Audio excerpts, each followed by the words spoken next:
Good afternoon, and welcome to Lecture 32, Plato and the Philosophy of Education. Today, we will explore Plato's influential and transformative vision of education, which extends far beyond the transmission of facts. For Plato, education is the cultivation of the soul, a process that shapes not only the intellect, but also the moral character and physical well-being. Our journey today will center on several critical concepts throughout his dialogues, including the ascent from ignorance to knowledge, the role of the philosopher king, and the crucial use of the Socratic method.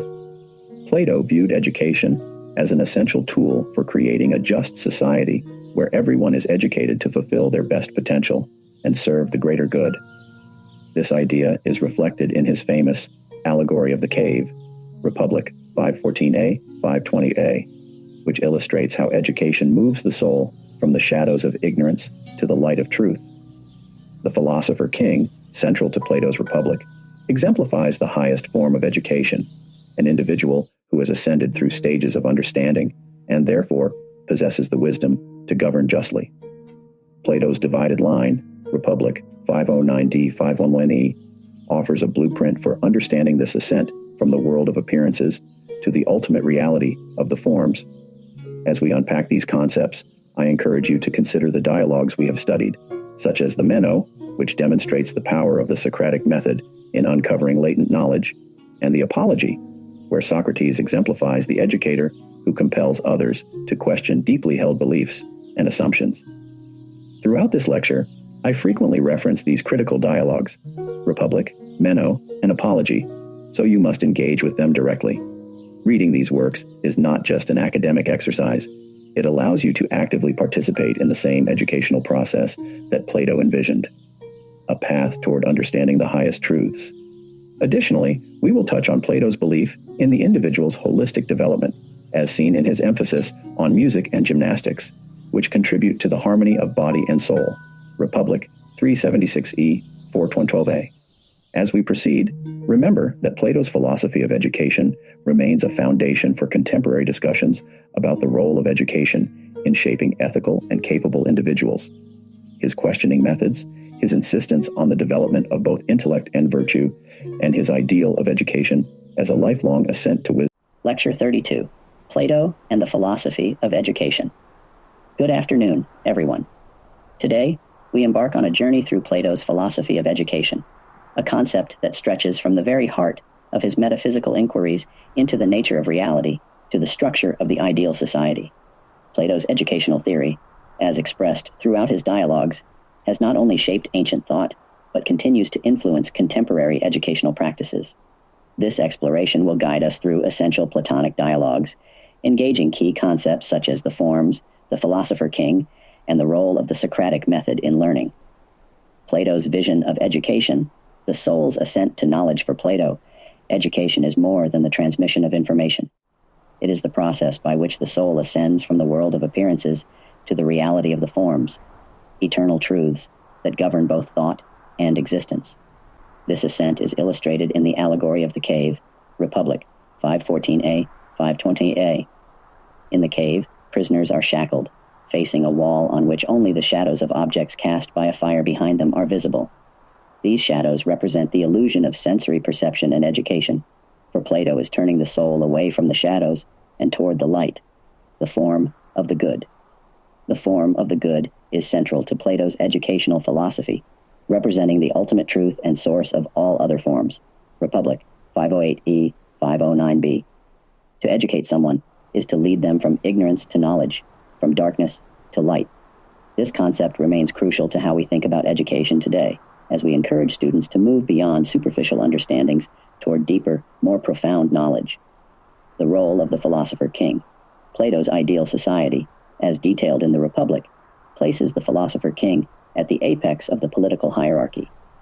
The philosopher king is not merely a ruler, but also a model for the educated individual, someone who has ascended the levels of understanding, from ignorance to knowledge, and thus possesses the wisdom to govern justly. Republic 473 CD. Plato believed that only those who have undergone this rigorous educational process are fit to lead. Education is deeply connected to ethics and politics for Plato, as it creates the conditions for a just society. He emphasizes that the ruling class must be philosophers because they are the only ones who truly grasp the form of the good, which allows them to rule with wisdom and justice. Republic 503 AB. The education of these future rulers is of paramount importance and involves not just intellectual training but also moral and physical development. Republic 410 BD. The divided line, stages of knowledge. In his divided line analogy, Republic 509D 511D, Plato lays out a hierarchy of knowledge that reflects the stages of education. At the lower end of the line are opinion and belief, which correspond to the world of appearances. This is where most individuals start their educational journey, confined to the world of the senses and the tangible. The higher end of the line represents knowledge, true understanding of the forms, which can only be achieved through reason and philosophical inquiry. Education, according to Plato, is the process of moving along this line, from the lowest level of understanding to the highest. This gradual ascent is the foundation of his educational theory. For example, in the Meno, Socrates leads Meno's young companion through a series of questions that guide him from ignorance to knowledge of geometry, despite the boy never having received formal instruction. Meno 82a 85b.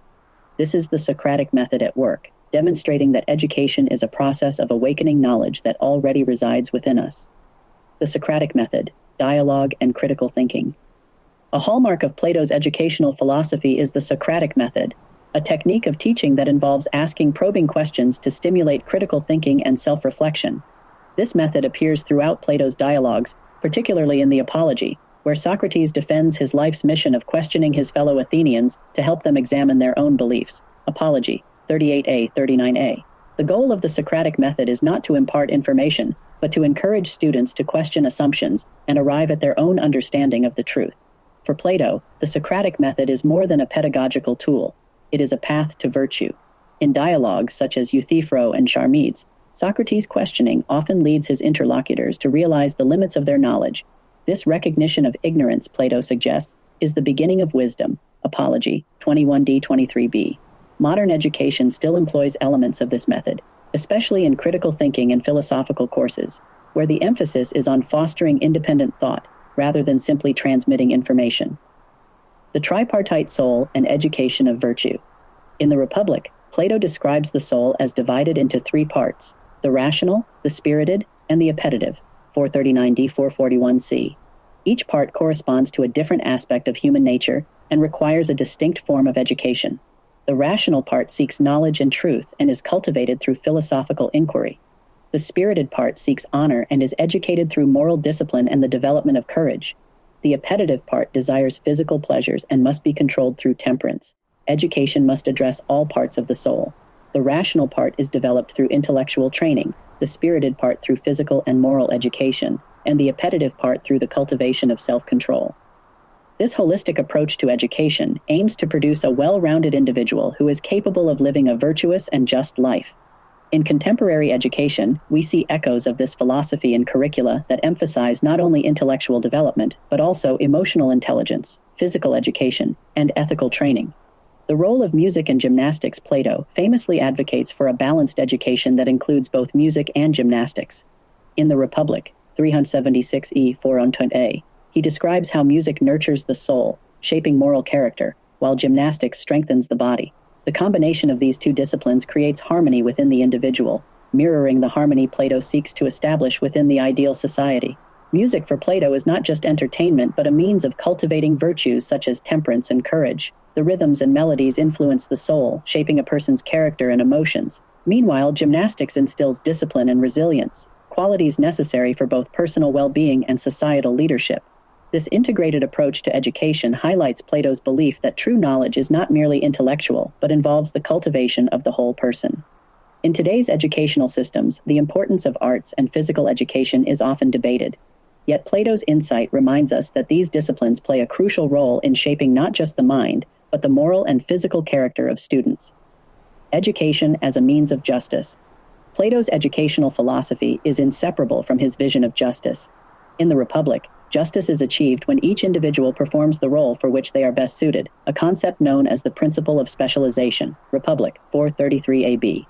Education, in this context, is the mechanism by which individuals are sorted into their appropriate roles in society. Those with the greatest intellectual capacity and moral character are trained to become the philosopher kings, while others are educated to fulfill different societal functions. This principle has far-reaching implications for contemporary debates about meritocracy and equality in education. Plato would argue that education should be tailored to the individual's natural abilities, and that society functions best when everyone is trained for the role they are best suited to perform. However, this raises questions about how we identify and nurture talent, and whether modern education systems truly provide equal opportunities for all students to reach their potential. Plato's legacy in contemporary education. Although Plato's ideal state, with its rigid class structure and philosopher kings, might seem distant from modern democratic societies, his educational philosophy still resonates today. The emphasis on critical thinking, the development of moral character, and the pursuit of truth through dialogue are all principles that continue to shape contemporary education. In particular, the Socratic method has found a lasting place in law schools, philosophy departments, and liberal arts education.